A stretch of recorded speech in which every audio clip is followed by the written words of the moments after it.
सिंदरी के ACC gate के पास प्रदर्शन के दौरान पुलिस और प्रदर्शनकारियों के बीच हुए झड़प का मामला शांत होने का नाम नहीं ले रहा। प्रदर्शनकारी एसीसी के यूनियन नेता को पूरे मामले का जिम्मेदार मान रहे हैं, तो बाघमारा विधायक ने भी एसीसी प्रबंधन के खिलाफ मोर्चा खोल दिया है। एक रिपोर्ट।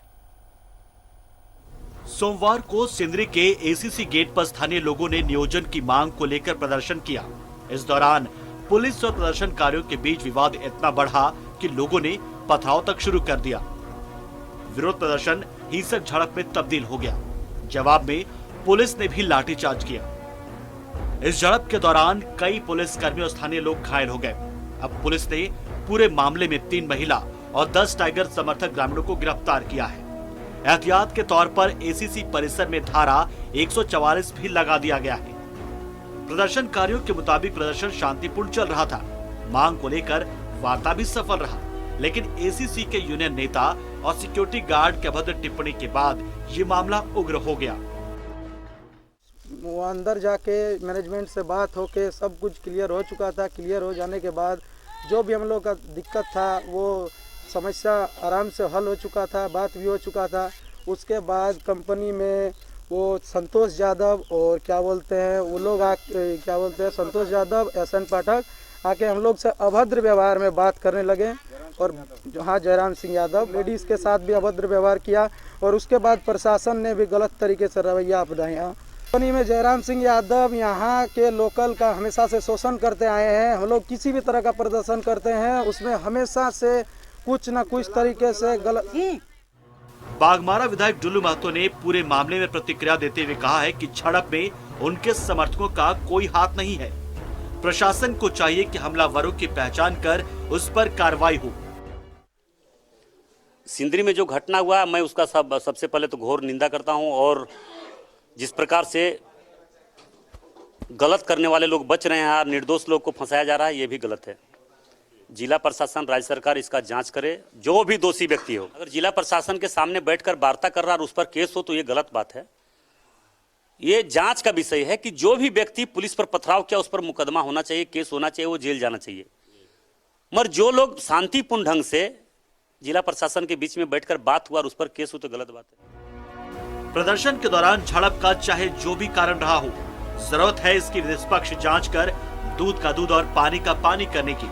न्यूज़ 11 भारत के लिए धनबाद से अरुण बरवाल और झरिया से अंकित झा की रिपोर्ट।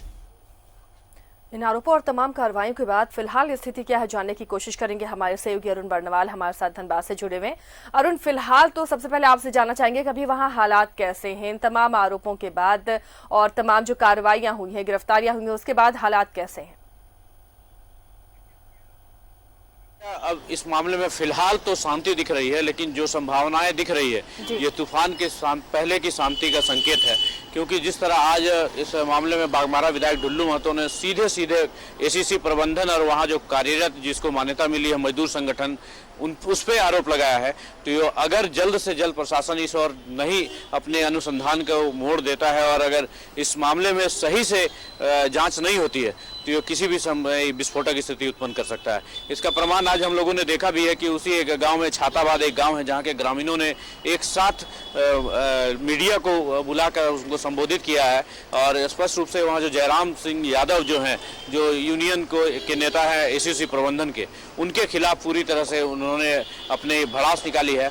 और उनका ये भी कहना है कि जैसा मैं पहले भी कहता आ रहा हूँ कि जब सब कुछ बातें सहमति बन गई थी मैनेजमेंट के साथ और जब शुक्रवार को एसडीएम के समक्ष एसडीएम के कार्यालय में त्रिपक्षीय वार्ता होनी थी और उनके जो डिमांड्स थे उस पर बात करना था, तो जब सब कुछ शांतिपूर्वक हो गया तो अचानक से ये ऐसी स्थिति क्यों उत्पन्न हो गई कि इसमें हिंसक की स्थिति आ गई और लोग पथराव और फिर लाठी और पुलिस को कंट्रोल करने के लिए गोलियां तक चलानी पड़ी।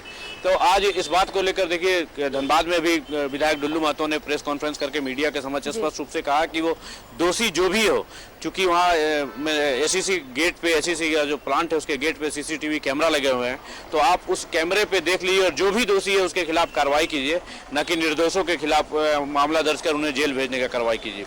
तो कि ये स्थिति बहुत ही नाजुक दौर पे है आसिया। अभी फिलहाल तो शांति है, लेकिन वो शांति कितनी देर तक रहेगी और कब तक रहेगी ये देखने वाली बात होगी। जी अरुण, जीएम के आने के बाद वार्ता की बात थी, जिस दिन ये हंगामा हुआ, क्या अब लग रहा है कि वार्ता की गुंजाइश है? जीएम आएंगे उसके बाद क्या वार्ता होगी? देखिए ऐसी आप तो वार्ता की कहीं कोई गुंजाइश ही नहीं है, क्योंकि जो वार्ता में जिनको शामिल होना था उन्हीं के खिलाफ एफआईआर हो गई है। कुछ लोग जेल भी भेजे गए हैं, जिसमें सुंदरी देवी भी है और धर्मजीत सिंह के खिलाफ भी एफआईआर हुए हैं, तो उसकी भी तलाश पुलिस कर रही है। तो फिलहाल तो अभी वार्ता की कहीं कोई संभावना नहीं है। लेकिन इस मामले में प्रशासन फिलहाल तो जो एफआईआर हुई है या जो गिरफ्तारियां हो रही है और जो आरोपी हैं उनको धरपकड़ के लिए उनके खिलाफ एक्शन में है। लेकिन दूसरी ओर जो कल रात में जो इस मजदूर संगठन जो धरनार्थियों के समर्थक जो थे, जिनके ऊपर जैसा कि आरोप लग रहा है कि जयराम सिंह यादव और उनके समर्थकों द्वारा जिस तरह के हमले किए गए, इसके खिलाफ भी वहां पर स्थिति खराब हो रही है। ग्रामीण जो इसको लेकर गोलबंद हो रहे हैं और अगर प्रशासन ने समय रहते काम नहीं लिया सूझबूझ के साथ तो स्थिति बिगड़ सकती है। तो फिलहाल सिंदरी की स्थिति अभी नियंत्रण में है, लेकिन अंदर ही अंदर एक तरह से कहें तो कोई चिंगारी दिख रही है, जिसको बुझाना जल्द से जल्द प्रशासन का काम होगा, अन्यथा भी स्थिति बिगड़ सकती है। जी चलिए अरुण, बने रहिए आप हमारे साथ, आगे भी आपसे अपडेट लेना है। तो बता दें आपको, फिलहाल स्थिति नियंत्रण में जरूर है, लेकिन आक्रोश है और एक चिंगारी सी भड़क रही है, जैसा अरुण बर्नवाल ने कहा है।